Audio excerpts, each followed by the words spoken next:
everyone! This video is going to be 5 key tips on how to succeed as a psychology major. I am 22 years old. I graduated in 2016 with a bachelor's BA in psychology from a state university in California where I live. Let's get on with the tips, and I hope you enjoy them and I hope they're very helpful for you. So the first tip is actually probably a general college tip, but it's very, very, very important for the psychology major, and that is to time manage. Schedule in your study sessions, schedule in when you need to do your homework and papers, because the psychology major is actually very intense in the fact that you are reading a lot of material and you are also going to be writing a lot of papers. And these papers are not going to be papers that are very easy to kind of just ramble on about. You basically have to do a lot of research papers and find sources and all that, which takes up time. You also have to memorize a lot of stuff in psychology. You have to memorize a lot of weird names, terms, theories, all that kind of stuff. So psychology actually does have a science to it, and there is a lot of history behind it as well. So you kind of have that in the major. So tip number 2 is to find your study method. And again, this is kind of a more general college tip, but it definitely applies to the psychology major as well. And I found that in a lot of my classes, I actually had to take quizzes and stuff to actually find what my study method was. The psych department at my school was very big on quizzes and finding your style and personality types, which is why I make a lot of INFJ videos. I know that I'm a very visual learner, and that's just one step into finding out what your study method is. And so basically I like to make flashcards, I like to make diagrams, I like to use words and pictures to help me memorize things, and that really tends to help me. So that is very helpful if you're a visual learner, but there are all sorts of learners. There is like auditory, kinesthetic, which is also like my second favorite one. Visual. There's so many types of ways to learn that is going to be your preferred method, but you have to find it. So finding your efficient way of studying, because again, time is key in college. You have to find the ways to make your time very efficient in order to get everything done in the amount of time that you have. Also get to know when you study the best. So for me, I'm kind of a weird morning person, so I can study the best when I'm up early in the morning. I also can find there's like an area between like 7 to like 10 that I study well at. So find out those times, find out if it helps for you to exercise right before you study, find out if it helps for you to take a walk before you study. I know that helps me. So get to know yourself and get to know what's going to help you, because that's going to make your time way more efficient. The next tip is to get an internship or a volunteer position that's related somehow to the psych field as soon as possible. I cannot stress this enough, but as soon as possible, get yourself out there into the volunteer or internship world. Get involved with nonprofits around. Usually the psych departments will have directories of internships and everything that you can go access, which is usually just a list of nonprofits around in the area that are open to having internships and having people come in to volunteer with them.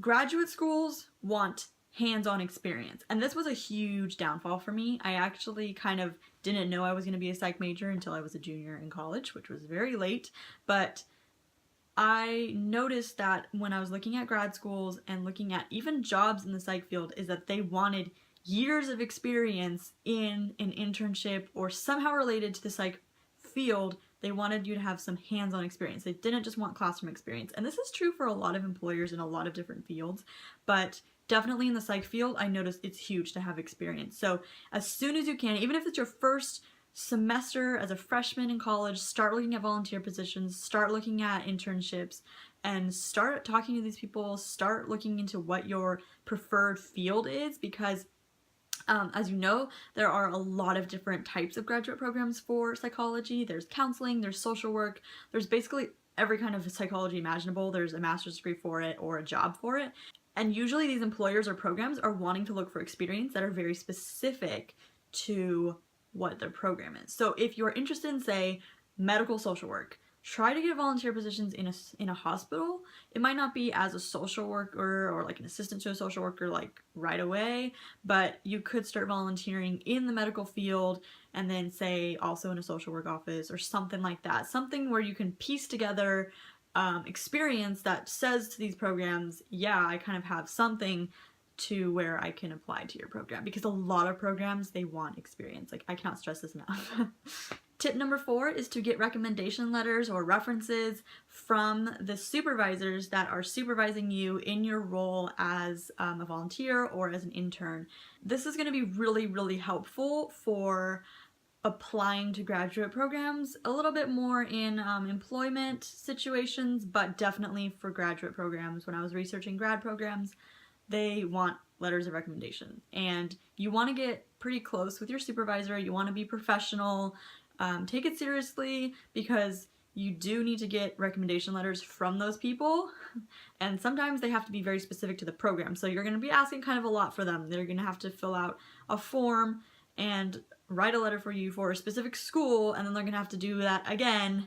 So it's not like you can just copy and paste their letter to send it off to schools. A lot of schools want to have you fill out their specific form, which means that your recommendation person is going to be doing a lot of work. So definitely get on their good side, definitely get to know them, and be very professional when you're working on your internship or your volunteer position. My 5th and final tip is to research grad schools as soon as possible and their prerequisites. You can also look into employment as well, because a lot of grad schools actually want you to be employed before you even apply to their program. And it's very, very, very, very helpful to know where you want to go. If you know that you want to go into the psych field, for sure, in like social work setting or a counseling setting or whatever it is.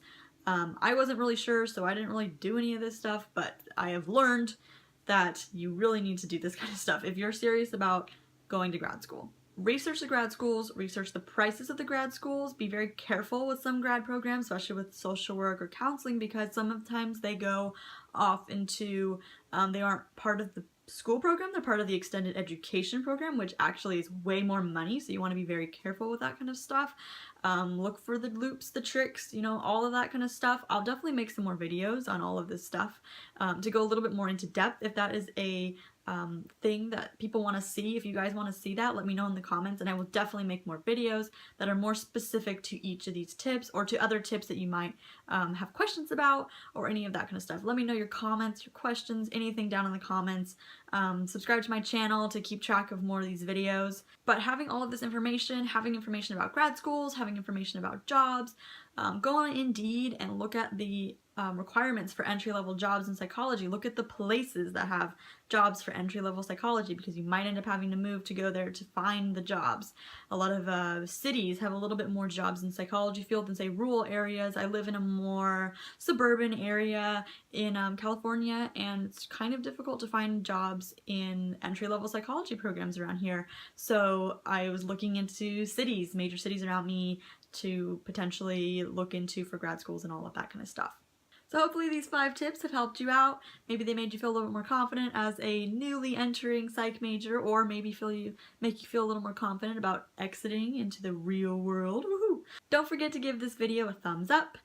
Subscribe to my channel to find out some more videos on INFJ, psych stuff, art stuff, filmmaking stuff, acting stuff. I basically do it all on this channel. It's a big fun party, I have to say. Let me know in the comments once again any questions you have, any comments you have. Share some tips down below if you have any tips. Thank you so much for watching, and I will see you in my next video. Bye bye, guys!